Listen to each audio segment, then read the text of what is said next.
Dari Palla, Dari Palla, Dari Palla. Assalamualaikum. Dari Palla. Assalamualaikum. Allah. আব্বুর কাছে যাবে না? যাবে যাবে। ঘুমাইছিলাম 8 বছর, যাবে না বডি আসলাম। আচ্ছা আচ্ছা আচ্ছা।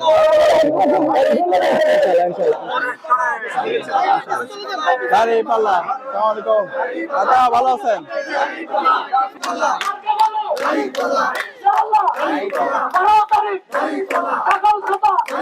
জামাত ইসলামী যেই কথাটা বারবার বলছে, আমরা জাতির শাসক হব না, জাতির সেবক হব। 55 বছরে আমাদের অনেক শাসক ছিল, তারা আমাদেরকে অনেক প্রতিশ্রুতি দিয়েছে, কিন্তু আমরা বারবার প্রতারিত হয়েছি। তো এই বাংলাদেশ নতুনভাবে বিনির্মাণ করার জন্য আমাদের সেবক দরকার, যারা জনগণের কাছে জবাবদিহি করবে, জনগণের যে সমস্যাগুলো আছে প্রত্যেকটা সমস্যাকে অ্যাড্রেস করবে।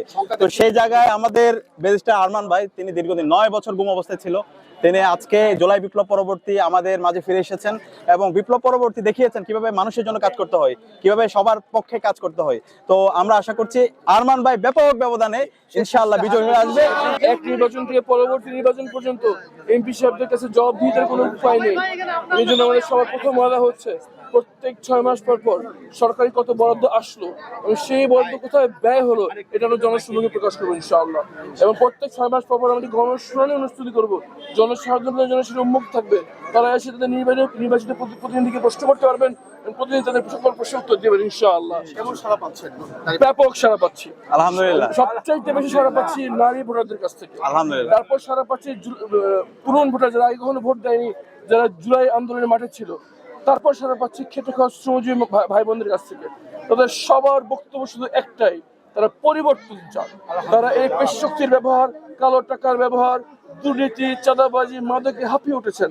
তারা চান একটি ইনসাফ ভিত্তিক সমাজ, তারা চান জবাবদিহিতামূলক সমাজ, তারা চান পরিবর্তন, নেতৃত্বে পরিবর্তন, আমাদের সমাজ ব্যবস্থার পরিবর্তন। লেভেল প্লেইং ফিল্ড আছে কিনা কিংবা কোনো সংখ্যা আছে কিনা ভোটের দিয়ে?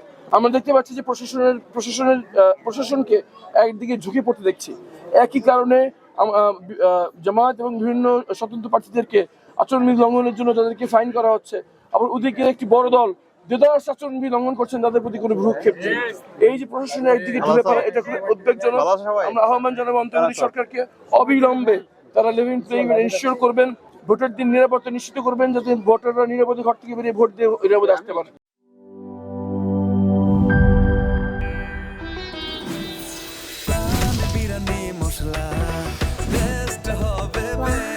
প্রাণ বিরিয়ানি মশলা, টেস্ট হবে বেস্ট। প্রাণ, জীবনের স্বাদ।